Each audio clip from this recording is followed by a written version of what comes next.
regions here. We have film from Arunachal Pradesh, we have film from Haryana, and we have film from Tamil Nadu. Uh, there will be three films, and we have the cast and crew of three films present with us.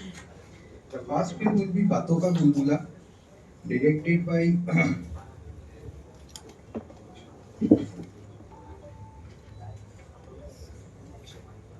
Akshay Bharadwaj.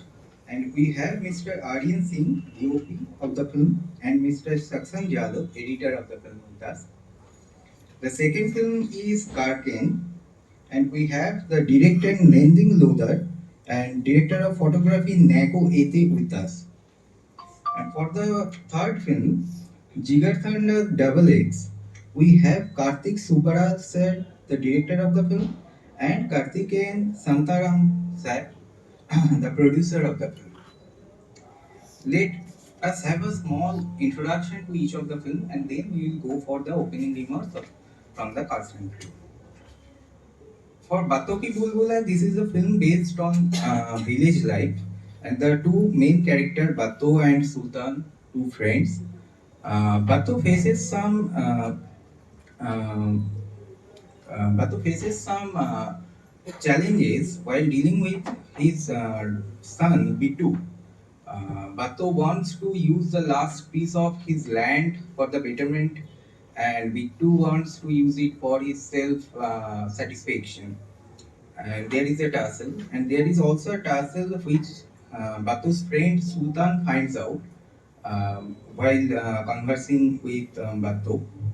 Ultimately, Batu realizes that the enduring strength of true friendship through the film, finding clarity in the loyalty and support that his friend Sultan offers despite their troubled past. So we will just have the trailer of the film to have a more visual understanding. Can you please have the trailer? So the second film of the day, Karken, is coming all the way from Arunachal Pradesh to us in Goa. And this is a film for a medical officer once passionate about acting but forced to abandon his dreams. Resurfaces to take an audition. This decision could jeopardize his job that supports his family's debt, risk his engagement, and endanger the life of a pregnant woman in labor. The film is based on that thing, and we will have a visual understanding through the trailer again.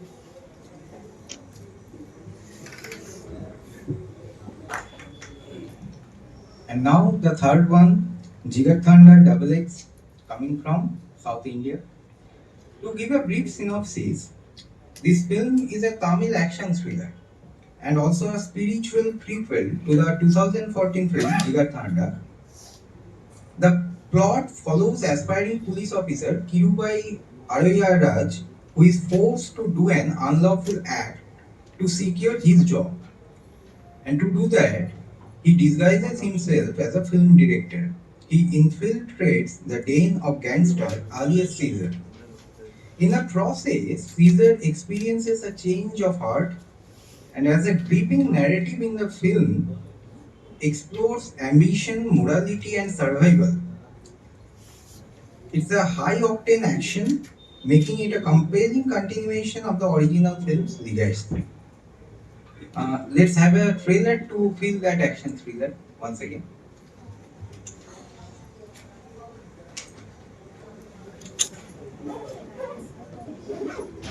Batto Ka Bulbula to give his opening remarks. Hello everyone. So basically, I don't have much to say about the film because it was a college final film project. So actually, I joined the project later on in the film. I joined it during the post production, so I was not included earlier. But during the post production, my duty was to just go through all the rushes and then decide what is the best for the film. So the major challenge, what I think about the film, was to just put it in some kind of assembly because it was shot in a way that the shots were too long, and it was not a usual thing for the kind of films we were making earlier. So that is all I have to say about this. So Thank you very much. Thank you. I will request Mr. Aryan Singh, DOP of the film, to. So this has been a long journey in making Batto Ka Bulbula. I joined Akshay early on during the writing process, and Akshay Bhardwaj is our director. We are missing him deeply here. He has had an accident, so he couldn't make it to the festival. And Akshay has written a beautiful story, and he knew his characters, he knew his world, and he made it so easy for us to collaborate. And everybody from the crew gave their best. Saksham edited the film brilliantly. He, I think, is the only one in the institute who could have. We have taken a lot of long takes and very less coverage, and he somehow made it work. Uh, our production designer Palika did a fabulous job. The sound recording was handled by Gagan Kagra, who did a fabulous job. And then a lot of the during shooting, because we were shooting in a village, there were a lot of stray sounds. So Dilip Bahirwar is one of our faculty in the institute. He handled the sound post production, and he just cleaned those up like there was no noise in them. And the cast obviously did a beautiful job. If you had seen the film, I guess you would have liked it. We really thought they added a lot of nuance to the characters. They did a lot of improvisation during the rehearsals and during the shoot, and that just added layers to the story, to the scenes. And anybody else who had helped us in the film, and I'm forgetting the name, I would just like to thank everybody who made it possible for us to make this film. Thank you. The next will be Nevin Lodar, director of the film Karken. Hi everyone, and thank you for this opportunity. So the film Karken, as you have heard the synopsis, it's about the passion inside a person, which he keeps on suppressing it, and then a time comes when everybody has that that point where it breaks, it bursts. So that point came in his life, in the character's life, and then he took the step, and then it led to all the everything was perfect in his life, then it all crumbles down, and that's what the film is about. It's about also redemption, finding your own soul, your own voice. And yeah, I would like to thank NFDC for coming in, because it was going to be a very low project independent film, but then NFTC, they liked the script, and they came in the board, and from then it was a game changing journey. And then I would like to thank also my cast and crew members, also here my DOP, Mr. Nyagoete. Because of him, I mean, he suggested me that you should pitch this screenplay note to NFTC, and so I wasn't believing in my script myself.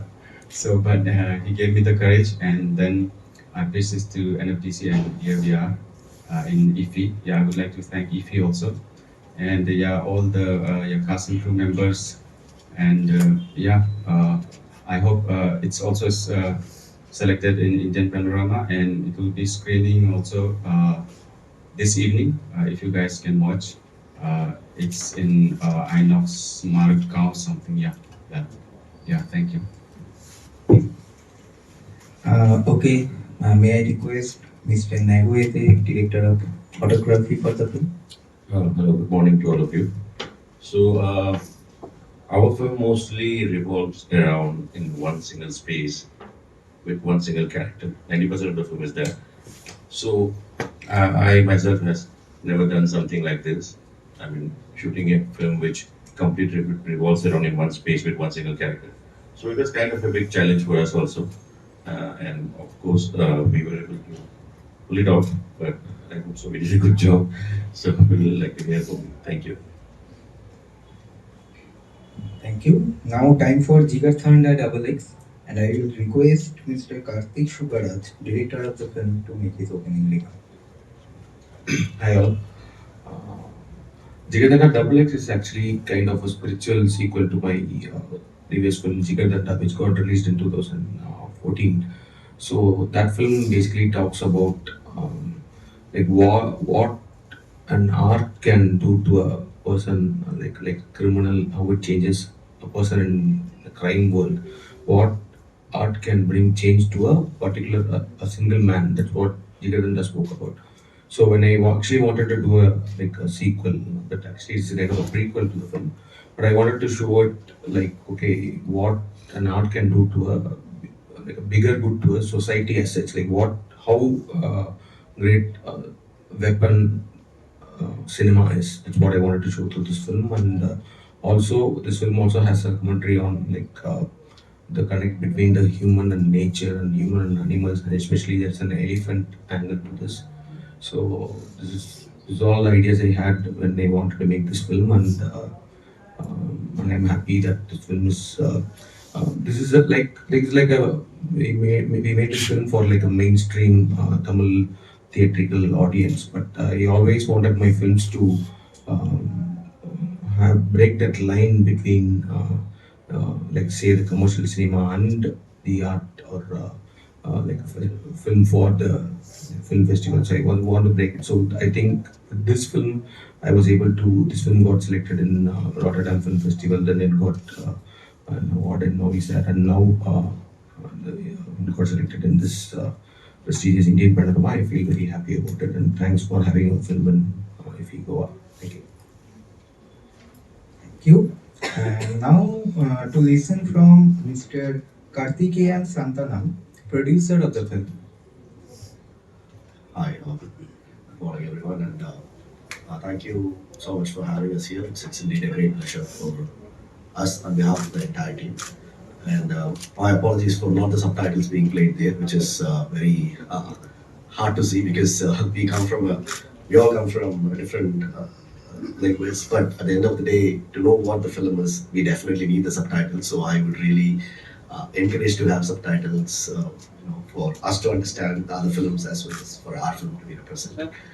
And like Karthik said, it's as a producer, I've been very gifted to produce this film because there are very rare occasions that you get such a film to produce in your life. I always believe in the charm of luck, and God has been very kind to me, and I'm very thankful to God and to the entire team for producing this film, which has made waves across the globe, both from commercial front as well as from a very artistic front. And thank you once again, and I would really like to thank my entire team for pulling this off, and I'd like to thank the director, my brother-in-law Karthik Sugaraj, for giving me an opportunity to produce this film. Thank you everyone. Thank you, and I think with that we will close the chapter for opening remarks, and now we can open the floor for all the dignitaries who you are present here. You can ask questions to the cast and crew of the film. Any questions?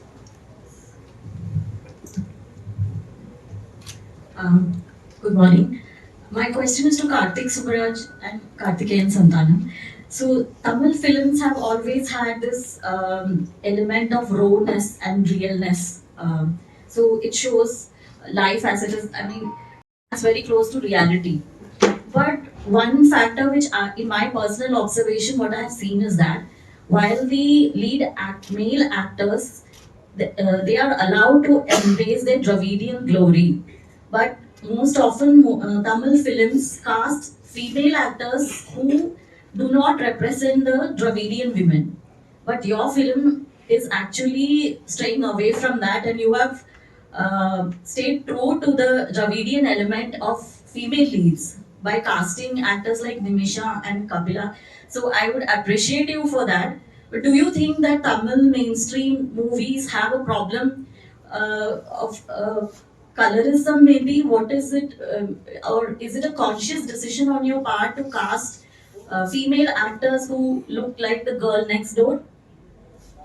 I think it's not like I wouldn't say that Tamil film industry has that sort of populism. I think there's a lot of other films, like even from I think from the 70s and the things, like if you see films like made by Bharati Raja sir, Balu Mahendra sir, and all, it is all, as you say, they have casted like only rooted people for the thing. So I don't think there's anything sort of populism, and maybe some commercial sort of films they might require that kind of casting message. So I wouldn't say that that aspect exists in Tamil film industry. And especially this film, Double X, actually speaks about that, because when the entire Indian cinema industry has been, uh, because that's one aspect of the film talks about, like in 1975, and the entire the perspective of audience was like a hero has to be fair skinned. One person comes and breaks it. So as per, in this film, my protagonist wants to be the first dark skinned hero of Indian cinema as such. So this film talks about that. Yeah.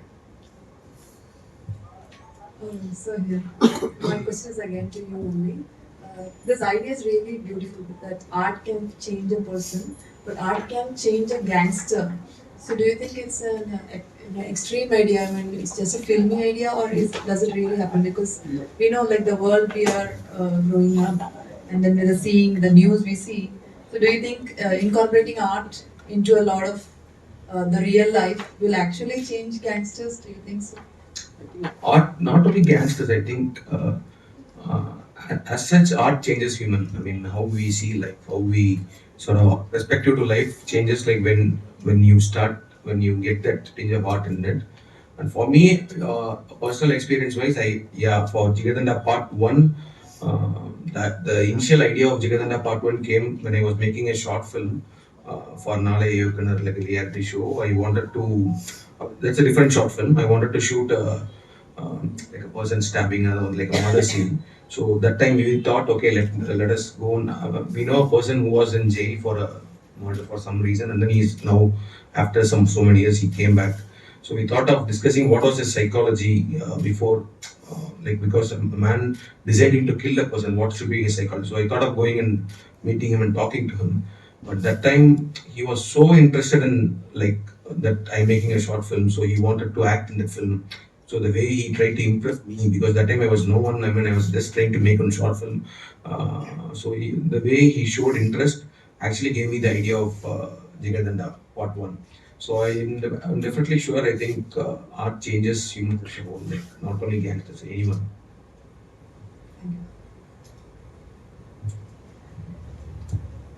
Yeah, hi. This is for Nending Lodar.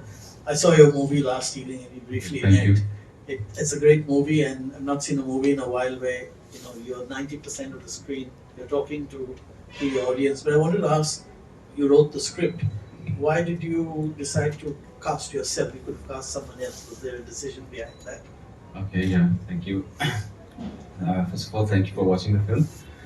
And yeah, actually, I am more of an actor. So, like any actor, I was struggling for good roles and good characters. So, but I wasn't finding it for many years. So, and then, um, I thought of writing my own stories, like the characters which I love to do.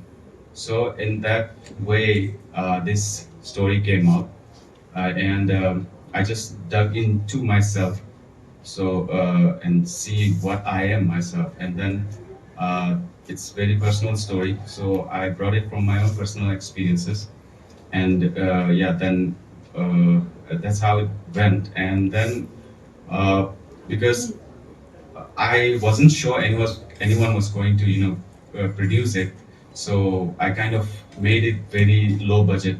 And so uh, as you said, you have watched the movie, so it's in one location, and there's only one actor, and there are other actors, but only one actor on screen. So I and this thing, I wanted to see myself as an actor growing. Can I pull this off? Can I pull one feature film by myself? So I wanted to challenge myself. So I put in there me as an actor, and then due to this all budget restraints, I had to make it in one location. And as in our place, the filmmaking is not so big enough. We have very less of everything, including starting from producers, directors, actors, cinematographers, everything very less. So it was very hard to find actors who could speak in the dialect which I was making. Even if they were actors, they were not giving us, were unable to give us time and energy, and so. Most of the actors are non-actors, non-professionals, and they are in voiceovers, and yeah, that's us. Thank you. You did a terrific job. Thank you, sir. I have a question from our guest from the movie Karken.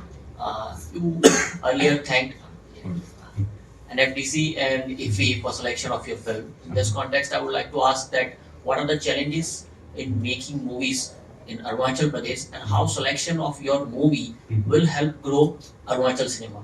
Okay, thank you. Yes. Again, I would like to thank NFDC and IFFI, especially NFDC for believing in the script that it could bring this thing in a bigger platform. And so with this film, I think NFDC is giving the opportunities to places like Northeast India, where we have very less producers, and even though we have raw talents and we have passion, but we don't have the platform. So this NFDC has given a superb, wonderful experience to me, and I hope they'll keep on doing that. And my film getting selected here, I think it'll be a huge, like upliftment for the younger generations in our place making films. And then also it's also about our language. I would like to say that our languages in Arunachal, we have more than 20 tribes and many sub-tribes. Each of them have their own languages. So these languages, because of, I think, outside culture, it's good to imbibe our other cultures, but in that process, we are losing our own. So we are losing, our languages are in endangered stage. So by making movies in our own dialect and making it in big platforms, seeing it in big screens, I hope the future generations can feel, they'll be cool about it. They'll feel proud to speak their own language. And I think that's a good thing that NMTC has done with us. Thank you.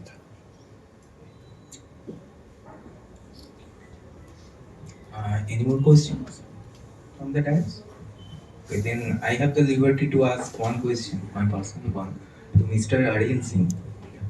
You are a director of photography, right? And from the trailer, it's quite clear that in the cinematographic experience of the film, you have placed yourself quite straightforward, traditional, I should say.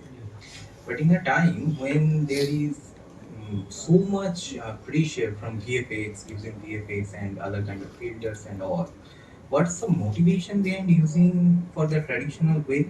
And that with coming time, there will be a uh, clear distinction between two sets of ideas in photography or in cinematography per se. So in our case, this was actually a student project from our institute. So VFX is quite expensive even if you wanted to do. Secondary, it was the story. The story was so grounded in rural Haryana that we didn't need any of the VFX or any image manipulation to that level. We needed visuals which are very grounded and very rooted in the cultural context of Haryana. And the director and me were very clear on it that we will wait and we will capture the real essence of the place. So there were days when we waited for the sun to set, and just in the last light we caught some glimpses of a scene, and then we did it again because we thought it was too dark. It came out all right. So I personally, my thing is that I would like to capture it for real if I can, whenever I can. If there is a limitation, a budgetary limitation, and it cannot be avoided, yes, you have to go with VFX or image manipulation, and that also saves a lot of time and a lot of things that cannot be done for real.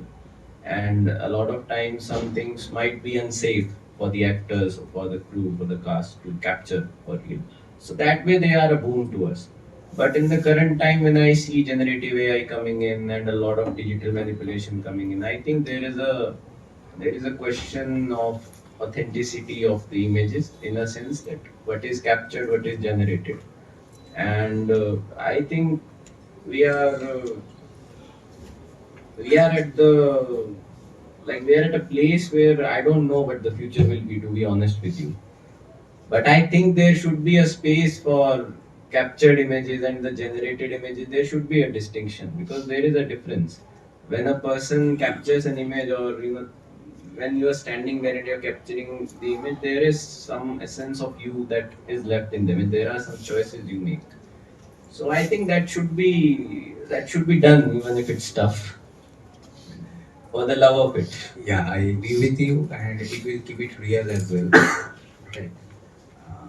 So for me, it's a question of fidelity. When you're generating so much of things, and you can at this moment you can feel some things are generated. Some are very good, and you don't know if it's really captured or if it's generated.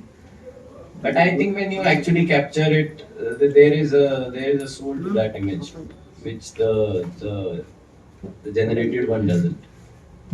Yeah, at least for the photographer, the cinematographer, it is there. I don't know for the We viewer. have great love for captured images. I agree. And on that note, I think if there is no more questions from the audience, is there? On that note, we can conclude this press conference then. First press conference of day 4. And I would love to thank all the dignitaries who have made their time to present here, and all of you, the press people, who made their time. And So I would request anybody who can make it. We have a show today at Purvorium. It's a solo show for our film, and there is one at Madgaon. If you can watch it, please watch it, and it will help support the industry there to develop. If you like it, great. yeah, obviously for all the films, the request is on, and um, great presence, genre-wise, location-wise, all parts from India. So with that, thank you all for being here.